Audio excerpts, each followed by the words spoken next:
The morning the hammer fell on Ashwood Park, there were exactly 37 people gathered on the east lawn, and not one of them had thought to tell the Duke of Ashwood that his estate was going to auction. Eleanor Vane had thought of very little else for 6 weeks. She stood at the edge of the crowd with her hands folded at her waist, and her face arranged into the expression she had perfected over 3 years of service, present, attentive, and determinedly unremarkable. She wore her gray wool dress, the one with the mended cuff, and she had pinned her dark hair into a severe knot at the back of her head, because a lady's companion who drew attention to herself was a lady's companion who lost her position, and she could not afford to lose another position. The solicitor, a Mr. Pemberton of Lincoln's Inn, stood on a wooden platform near the Rose Arbor, where the late Duchess had once walked every morning in January to count whatever had survived the frost. He was reading figures Eleanor knew by heart. 7,000 acres in Hertfordshire. The house, the dower house, the home farm, the mill on the north edge of the property, the fishing rights on the River Ash, the cellars, the library, the nursery wing. All of it to be liquidated by the trustees to satisfy debts contracted in the years since the eldest son and heir had vanished from English soil without a word. Vanished. That was the word Hertfordshire used, and it had used it long enough now that it had acquired the particular gloss of a verdict. Lady Ashworth, the Dowager Duchess, sat in a chair carried out from the morning room for the occasion. She was dressed in deep burgundy, which was as much as she conceded to grief, and she held a small ivory fan at a height that suggested she was managing the situation rather than suffering it. Beside her sat Miss Cecily Armand, the niece she had been promoting through 3 consecutive seasons as the logical recipient of whatever form the Ashwood title next took. "They will tear down the south wing," Lady Ashworth said to no one in particular, but within Eleanor's hearing. "Whoever buys it will not understand what they have purchased. They never do." Eleanor said nothing. She had been Lady Ashworth's companion for 14 months, which meant she was skilled in the discipline of the unsaid. She was very close to the end of her employment regardless, and Lady Ashworth had made clear in the cool procedural manner she used for any information she considered beneath commentary that she did not intend to maintain a companion on a reduced income. Mr. Pemberton had reached the conditions of the sale. The buyer, he said, had submitted a sealed offer the previous Thursday. The trustees had reviewed it and found it acceptable. The sale would proceed under a private arrangement rather than open auction. "Pemberton, who placed it?" demanded Lord Dunmore, a neighboring landowner who had apparently harbored an interest in the Ashwood mill rights. "What is the buyer's name?" Mr. Pemberton consulted his paper with the care of a man who anticipated a difficult morning. "The estate of Ashwood Park," he said, "in its entirety, has been purchased by His Grace Edmund Ashwood, Duke of Ashwood." The morning was very still. 37 people on the east lawn produced no sound at all for the space of several seconds. Eleanor became aware of her own heartbeat, which had arrived somewhere high in her chest, where she did not normally notice it. It was Lady Ashworth who spoke first. "Edmund is dead," she said. The fan did not move. "He has been dead these 7 years, Pemberton. Whatever nonsense this is, I expect you to correct it before the morning is out. If you find yourself wondering how a man can purchase an estate that was already his, stay with this story." Eleanor was wondering the very same thing. She had come to Ashwood as a companion 3 years after the young Duke's disappearance, and in 14 months she had heard his name spoken perhaps 100 times, always in the past tense, always with the specific weight of someone whose fate had been decided by the people who outlived them. Eleanor had never met Edmund Ashwood. She had lived in his house, catalogued what remained of his library, walked the grounds he had planted, and slept in a room 2 doors down from the one that had been kept locked since the morning he left. She had, 3 months ago, found a letter addressed to him that the housekeeper, Mrs. Hartwell, had confided had arrived in the 2nd winter after his disappearance and had never been opened. Nobody had asked Eleanor about it, and so she had said nothing, and the question of whether she ought to have said something had kept her company on many quiet evenings since. The crowd on the east lawn had resumed its noise. Lady Ashworth had not moved, but her fan was now closed around her fingers, and the white of her knuckles was visible across the distance. Mr. Pemberton raised his voice. "His Grace the Duke of Ashwood is present and will receive any questions at his convenience." And then a man walked around the corner of the south wing. He was not what Eleanor had expected. The miniature portrait in the gallery showed a young man of perhaps 22, bright-eyed, with the smooth confidence of a man who had not yet been tested. This man was somewhere past 30, with dark hair cut shorter than fashion demanded, and a face that had been weathered into something harder and quieter.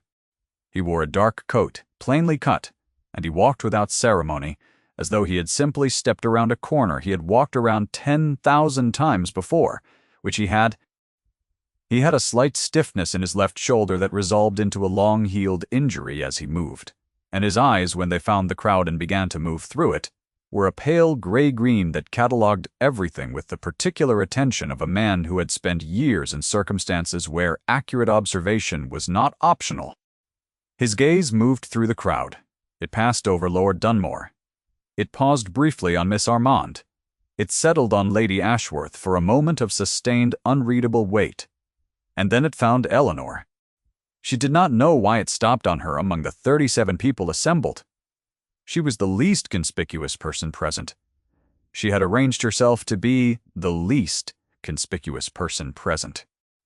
Yet his gaze found her and held for 2 full seconds. And in those 2 seconds, Eleanor felt the particular humiliation of being seen when she had not consented to be seen, followed by a sensation in her chest that she could not immediately classify. He moved on.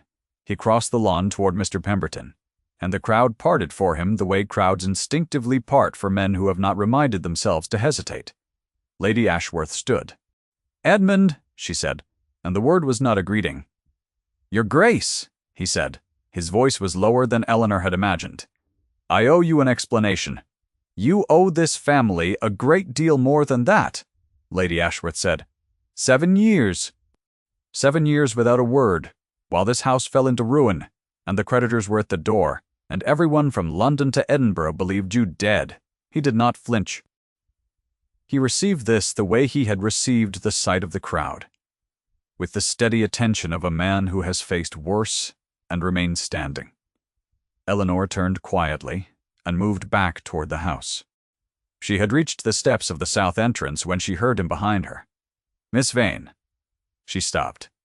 She turned slowly, because she was certain she had misheard, because he could not know her name. He was standing 5 feet away. He had followed her or come in this direction, which was the same thing. "You are Miss Eleanor Vane," he said. It was not a question. "I am," she said, "though I am curious how your Grace knows it." "Mrs. Hartwell wrote to me," he said. 3 months ago, through a direction I had been able to arrange, she told me that Lady Ashworth had taken a companion and mentioned your name. Eleanor felt something rearrange itself in her understanding of the past 3 months.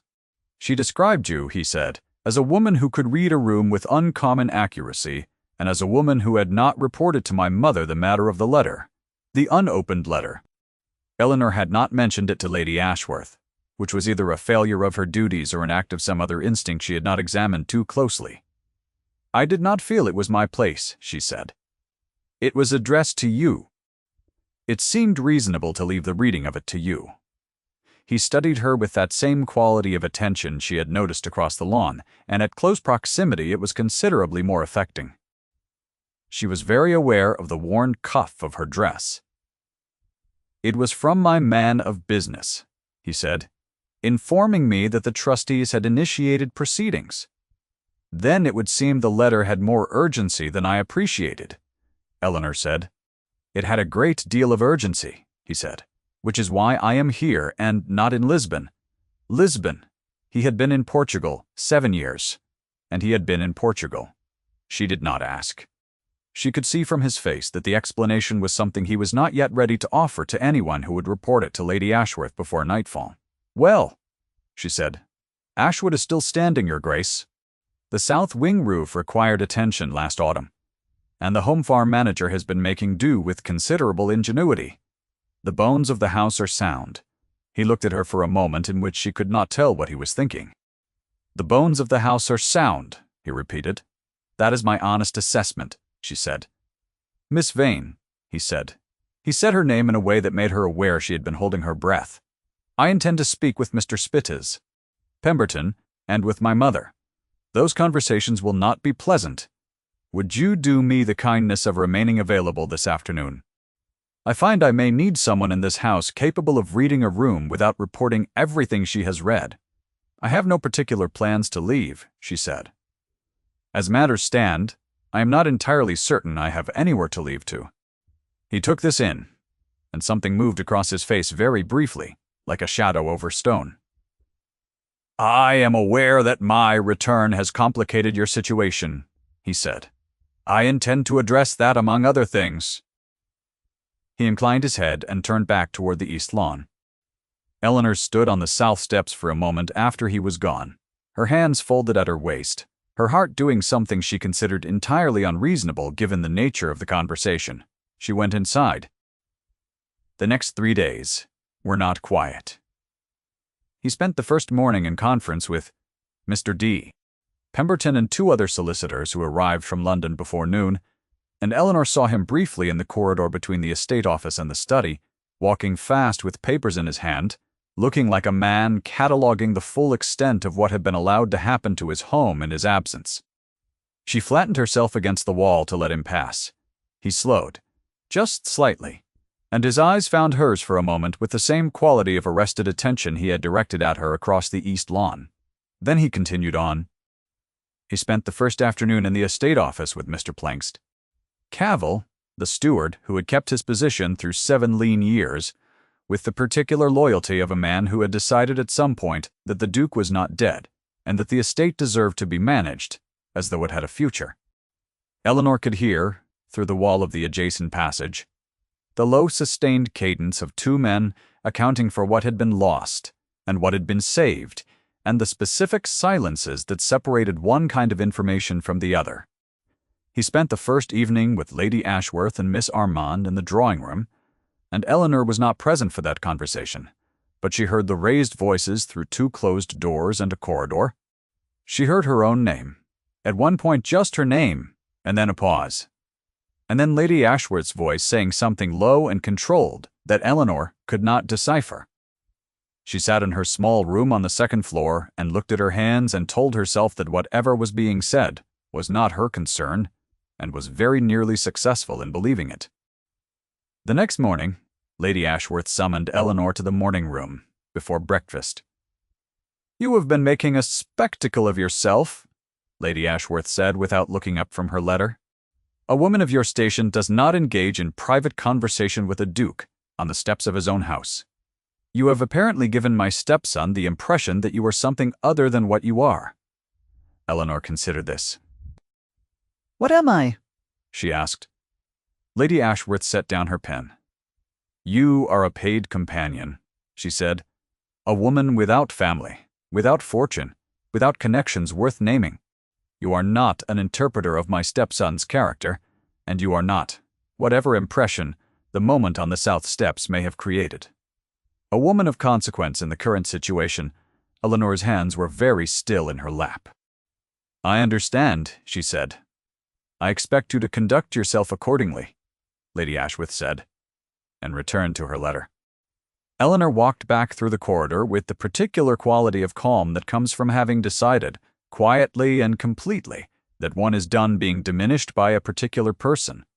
She was in the library, which she had been ordering for 2 months, when it became clear no one else was going to, when he found her that afternoon.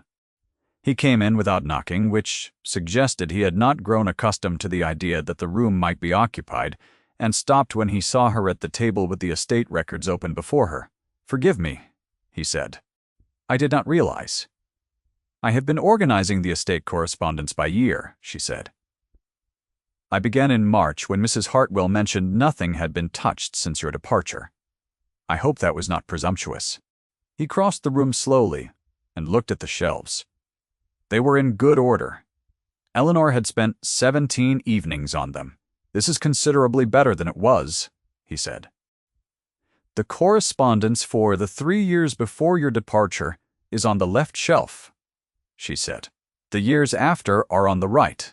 There is a discrepancy in the land records from 1811 that I was not able to resolve, but I have flagged it." He stood looking at the shelves, and she realized he was not seeing the organization. He was seeing 7 years of absence rendered visible in paper and bindings. The light from the window fell at an angle across the spines, and she watched him trace that light, without moving, a man taking inventory of what had survived without him. "Why did you not tell my mother about the letter?" he said. "It was addressed to you," she said. "The seal was intact. When I brought it to Mrs. Hartwell's attention, she said there had been others in the earlier years that Lady Ashworth had opened and not kept. I did not think it was my place to add one more letter to the inventory of things in this house addressed to you and read by someone else." He was very still. "There were other letters," he said. "From your solicitor in London, from what Mrs. Hartwell was able to determine. She was not certain how many, and she did not press the matter, because pressing the matter, with Lady Ashworth on any subject she considered settled, was not an enterprise likely to succeed. A silence that had some weight to it. I owe Mrs. Brash Hartwell a considerable debt," he said, "for more reasons than I had previously understood." Eleanor looked back at the estate records. She was aware of him in the room the way she was aware of the fire, in the grate, a warmth, occupying a fixed direction, present in the periphery of her attention at all times. "Your Grace," she said, "if I may be so direct." "You have been considerably direct already," he said, and there was something in his tone that might, in a different man, have been close to amusement. "I find it not unwelcome. Lady Ashworth made clear this morning that my situation here has altered with your return," she said. "I do not wish to remain in a position that no longer exists, and I am perfectly capable of making arrangements with sufficient notice." He looked at her for a long moment. Then he crossed to the window and looked out at the east lawn. Empty now, the platform disassembled, the rose arbor returning to its ordinary function. "I left Ashwood 7 years ago," he said, "because my father's will contained a codicil I had not known existed, and the woman he had intended me to marry had been a party to its construction. She had known of it for 2 years.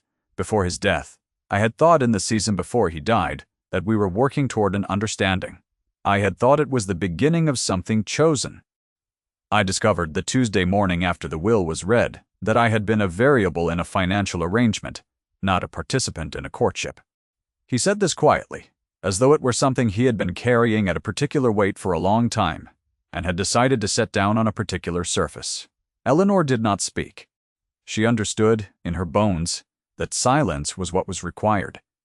"I left," he said, "because I was 26 years old and I had trusted the wrong person, and I had no patience, in that week, for the requirements of dignity. In leaving, I made errors that multiplied. I did not contact the household because I did not yet know what I intended to do about the estate, and because every month that passed made the silence heavier, and eventually it had its own mass, and I could not see how to move it without confessing the full extent of what I had allowed through my own absence." He turned from the window. "The woman your father intended," Eleanor said carefully, "Miss Armand."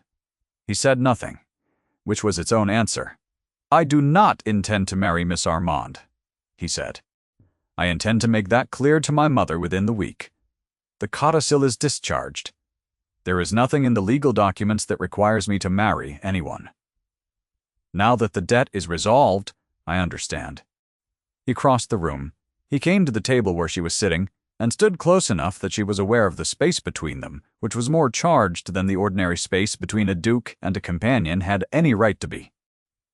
"Miss Vane," he said, "the position of lady's companion to my mother will cease to exist when she removes to the Dower House by the end of the month. However, the estate has not had a capable archivist in some years, and the library correspondence requires organization that is beyond the current staff's training. Mr. Cavell has suggested the position might be formalized." Eleanor looked up at him. "Mr. Cavell suggested this," she said. "Mr. Cavell suggested it this morning, before 11 o'clock, on the grounds that a household reorganizing itself after a 7-year interruption would benefit from someone who already understood the filing system. A pause. Hartwell had provided him with a thorough account of the library's current state. There was a particular quality to the room in this moment. Eleanor was aware of the fire. She was aware of the light through the windows, which was the late afternoon light of early spring, still thin and pale, the kind of light that makes everything look provisional and new at once. "It would be a considerable reduction in social standing," she said. "It would," he agreed. "I'm aware that I am asking you to accept a position with fewer protections than the one you currently hold. And considerably more independence," she said. "And considerably more independence, yes." She looked at the estate records. 3 years of her own careful handwriting, interleaved with the original accounts. "I should like to think about it," she said, "if your grace will permit." "Of course," he said, and stepped back from the table. The space between them returned to its ordinary dimensions, and Eleanor breathed out without quite meaning to. "The south wing," he said from halfway across the room. "You said the bones were sound." "They are," she said, "in the morning. Particularly, the light is very good." He stood at the shelves for another moment. "I spent 6 years trying to forget what this house felt like," he said. "I was not successful." He left. Eleanor sat very still at the table for a considerable time after the door closed. She was going to accept the position. She had known it before she asked for time to think. The asking for time had been the last act of a woman trying very hard to maintain the appearance of a woman who was not already certain. The weeks that followed were not simple. Lady Ashworth received the news that Miss Armand would not be the next Duchess, with a silence considerably more dangerous than either of her previous states. She received the news that Eleanor was to remain in the household, in an archival capacity with an expression that conveyed several things simultaneously. She considered it an insult. She was unwilling to say so directly in front of her stepson. She intended to make Eleanor aware of her feelings through available channels. There were 3 weeks in which Lady Ashworth referred to Eleanor, in rooms where Eleanor was present but not directly addressed, as the filing clerk. Not to wound, she would have said, simply as a descriptor. Eleanor heard it 3 times. Once from Lady Ashworth in the drawing-room when the neighbors called. Once from Miss Armand in the garden, when she had not realized Eleanor was within earshot. Once from Lady Ashworth again, over dinner, in the tone of a woman who has decided that repetition is not cruelty but clarification. She said nothing. On each of these occasions, Edmund noticed. It was during the 3rd week that he came to the library again in the late afternoon, and found her at the correspondence with a posture that communicated something more than professional absorption. She had not slept well the previous night, thinking about whether she had made the correct decision in remaining. He sat down across the table from her. "Miss Armand leaves on Friday," he said. "I know," Eleanor said. She did not look up. "My mother will remove to the Dower House by month's end," he said. "I know," Eleanor said again. A pause. "What my mother said at dinner last night was not appropriate," he said. "Lady Ashworth is managing a significant number of disappointments." "At once," Eleanor said. "I am not the most serious of them." "No, you are the most convenient." "And I have been watching you absorb her management for 3 weeks, and I find I am done watching it." She set down her pen and looked at him directly, which she had been careful not to do at close proximity for 3 weeks. Because she had discovered that looking at him directly was an experience requiring more composure than she generally had in reserve. "Your Grace," she said. "Edmund," he said. She stopped. "I am not suggesting a formality you have not offered," he said. "I am suggesting that a woman who kept this library intact on 17 evenings of her own time, and who had enough integrity to leave a letter unopened that she could have read without consequence, is a woman I am disinclined to address by courtesy title in a room with a closed door." Eleanor's hands were very still on the table. "I do not know what you are suggesting instead," she said. The words came out steadier than she expected. "I am suggesting," he said, "that I have spent 6 weeks reminding myself that you came here as my mother's companion, and that you have given me no particular indication that you wish the situation to be complicated. I have given you no particular indication of anything, Eleanor said. I know. You are extremely controlled. It is one of the things I find very difficult about this conversation.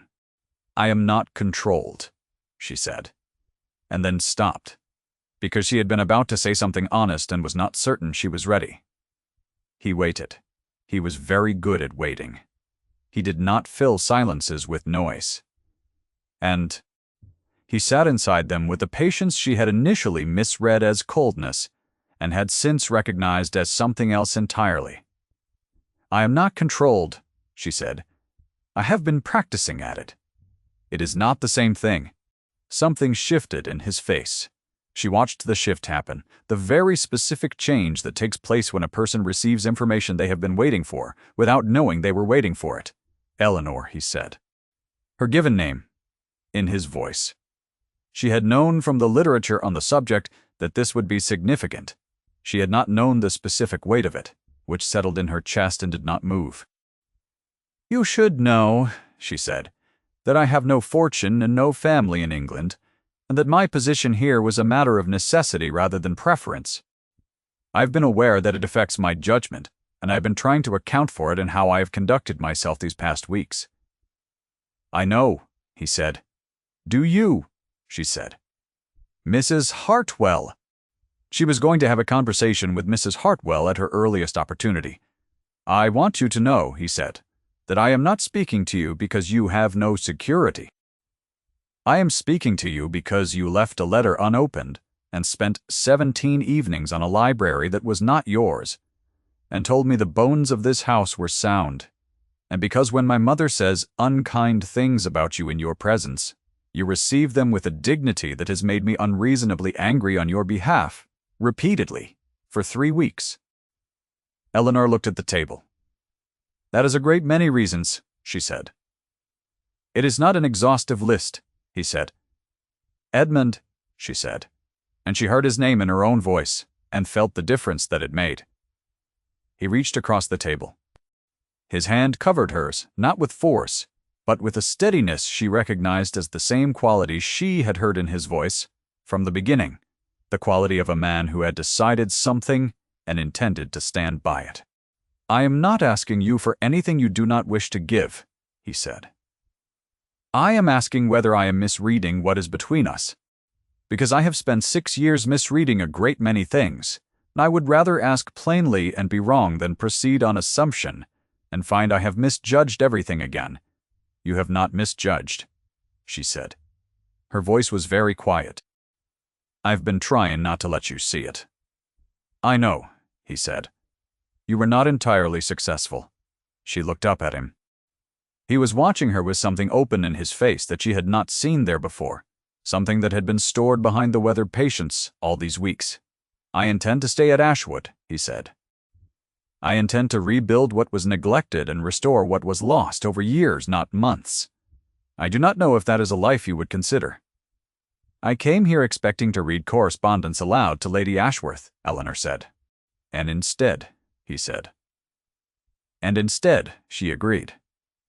He rose from the table and came around it, and stood beside her, and she stood too, because sitting while he stood felt insufficient to the moment.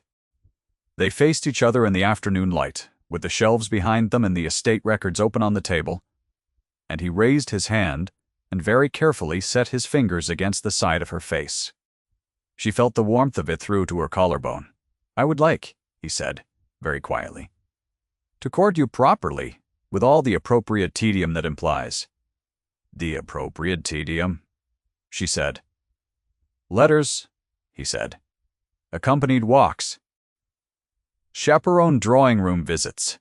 You are describing your own house, she said. I am describing the structure I intend to put around something I find I care very much about getting right, he said. Lenore looked at him for a moment, at the face that had been weathered into patience by 7 years of being away from a place that felt like home. I think, she said, that the appropriate tedium sounds agreeable. The drawing-room gathering that Lady Ashworth organized for the following Saturday was intended, Eleanor understood, as a correction. She had invited 3 families of good standing, including Lord Dunmore and his wife. She had arranged Miss Armand's attendance on the grounds that it would have been impolite to exclude her. She had placed herself on the sofa with a clear view of the room.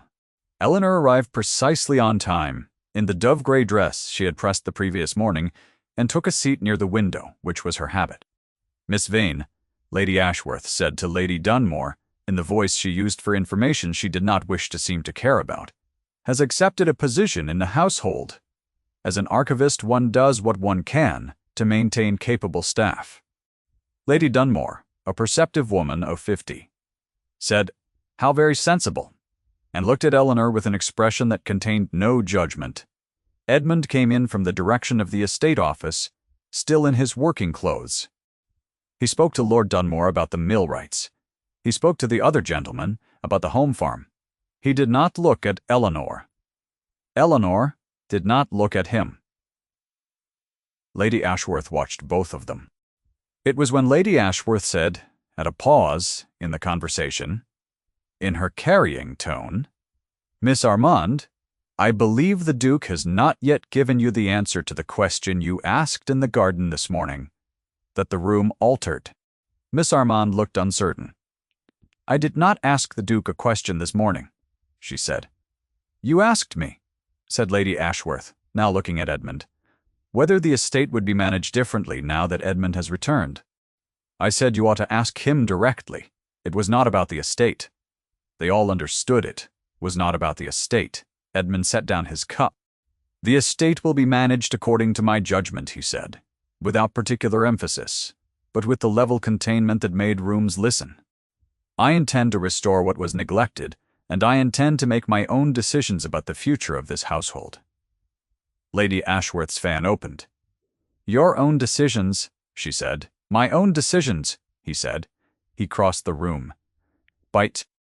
He crossed it in 3 strides, and the room was aware of it as he crossed, the way a room is aware of any movement that has intention behind it. He came to the window. He came to Eleanor's chair. "Miss Vane," he said, which was not correct, and then he said, "Eleanor," which was not what one said in a drawing room to one's archivist, and the room understood both the correction and what it was correcting. "Your Grace," Eleanor said. "I intend to speak to Mr. Pemberton on Monday," he said, loud enough that all the interested parties could hear him, "about formalizing the archival position. I believe the terms ought to account for the possibility that the position may change in nature over time. A silence in the drawing room, of the kind that precedes collective understanding." "That seems reasonable," Eleanor said. Her voice was quite steady. "I am glad you think so. I have asked Pemberton to include language pertaining to a settlement. In the event that the position changes in nature," Lady Ashworth's fan went still. "Edmund," she said. "Major. Miss Armand is a woman of good family and excellent prospects," he said, "and I am certain the season will find her a match that properly appreciates her qualities. This household is not the correct establishment for that match." Miss Armand had the grace to look at her hands. She was not, Eleanor had suspected, as surprised as the room required her to appear. "Eleanor," Edmund said again, and the room heard it this time with different ears. "Yes," Eleanor said. It was not the correct answer to any question he had technically asked. It was, however, the answer they both understood, and from the sound that passed through the assembled guests, it was the answer the room understood too. The weeks after were, in the language of the season, an arrangement proceeding with all the machinery of Regency courtship.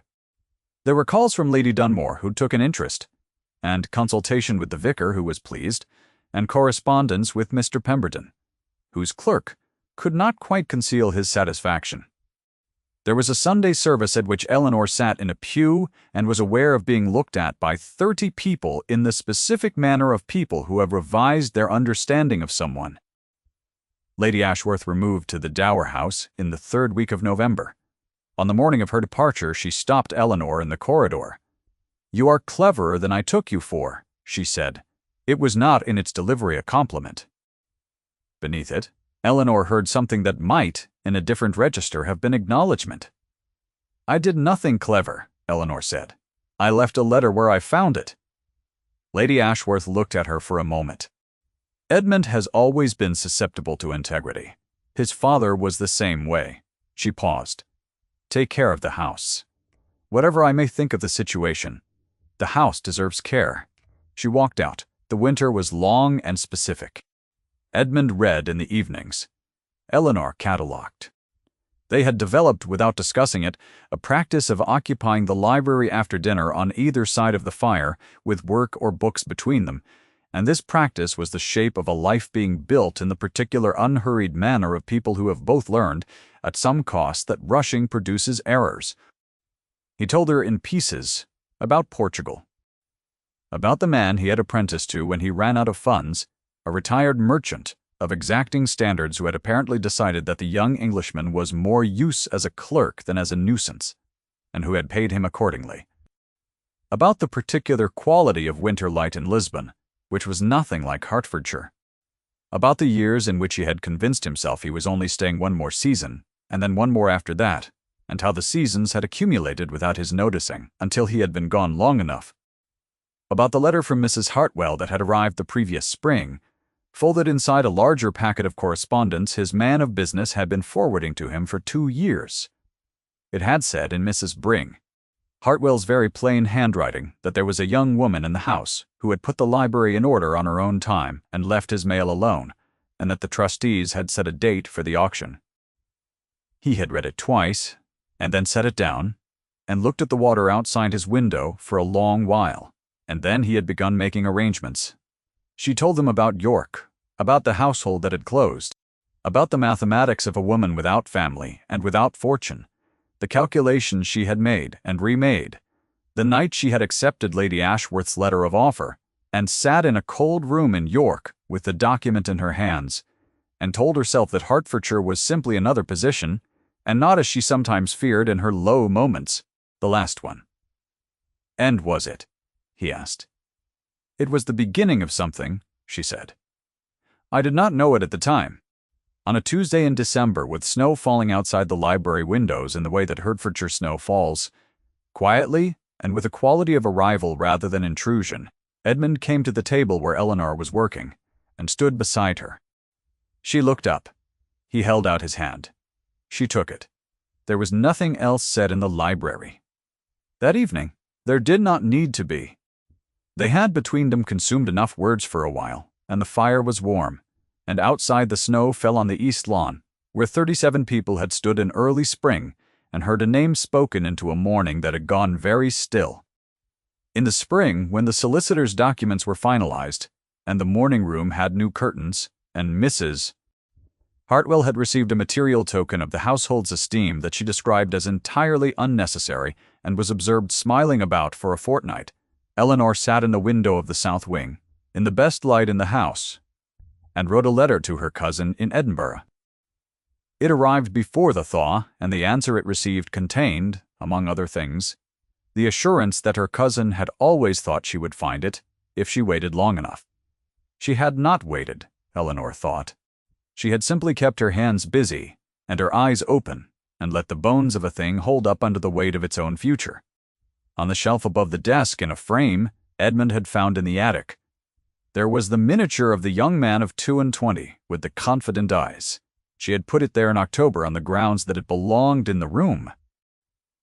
Edmund had stopped in front of it once in November and stood for a moment with his hands in his pockets, and then turned away with something settled in his face. The fire in the grate was the same fire it had always been. The snow outside was last winter's snow. The letter she had written said that she had found something she had not known to look for. A house with very good bones, and a man who understood what it meant to keep them. That is quite enough. Thank you for staying until the end of this one.